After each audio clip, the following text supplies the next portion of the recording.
Well, good morning, all my grandkids. We are back with the aged dragonborn and in his cool home that he has acquired. And he shall read us another story.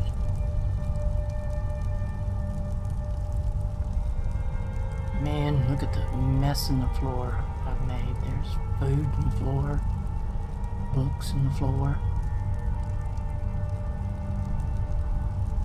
Well, I'll clean it all up later. I'm going to read you the Reclamations. The Fall of the Tribunal and the Rise of the New Temple by Vera of Rihad. I don't know who that is.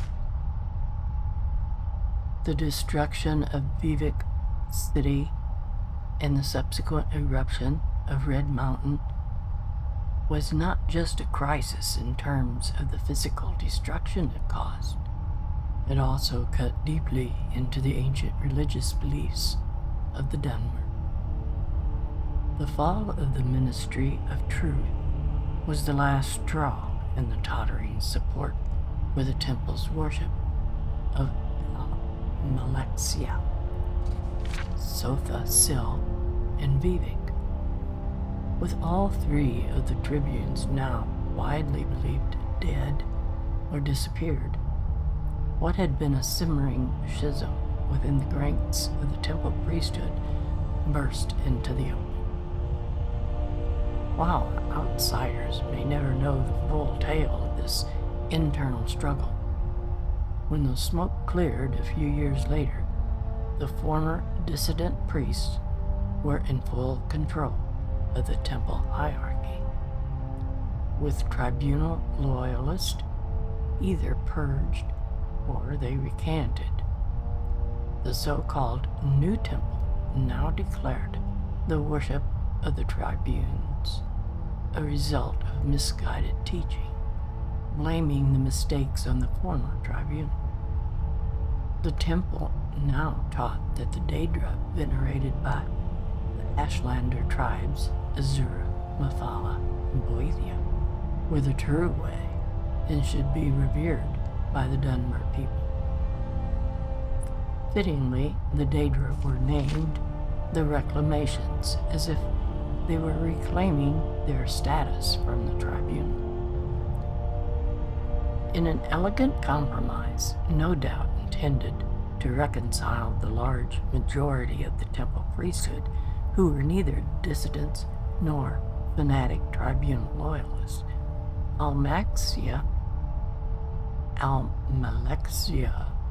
Sotha, and Vivek were relegated to the status of saints, a traditional way to venerate the most honored Dunmer ancestors.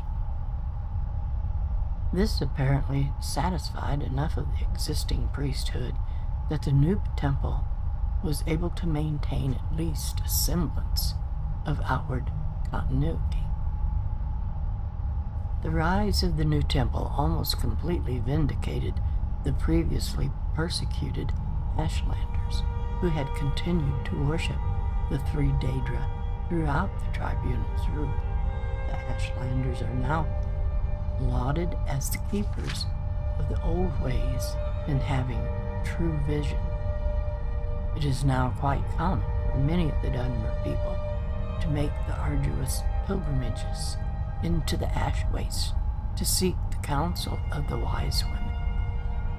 These women have supposedly opened the eyes of those who they claim were blinded by the tribunal, and directly connect the eruption of the Red Mountain and the Argonian invasion to the anger of the three Daedra.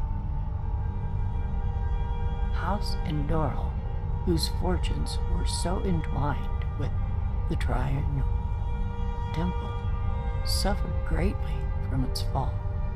While House Endoral still technically exists, the priesthood of the temple are now considered one and the same with House Endoral.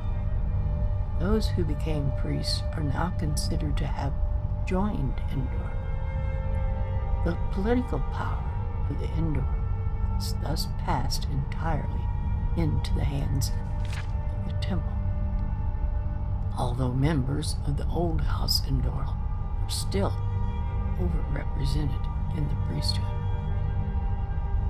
The rise of the new temple has a number of interesting parallels with the rise of House Red. Each filled the vacuum of power resulting from the crisis of Red Year.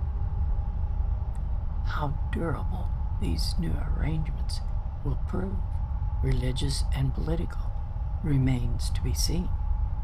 The span of 2 centuries is quite brief in the long history of the ancient Dunmer people. So that's today's book.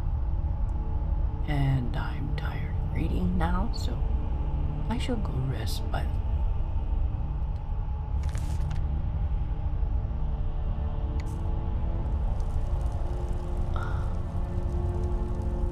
I see a mug sitting over there.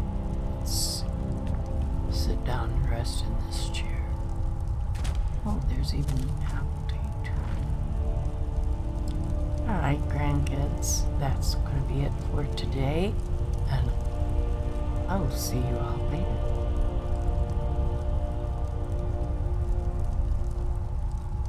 Okay, that's going to be it for today, and next week we will have another story for him to read, and I will see you. Bye.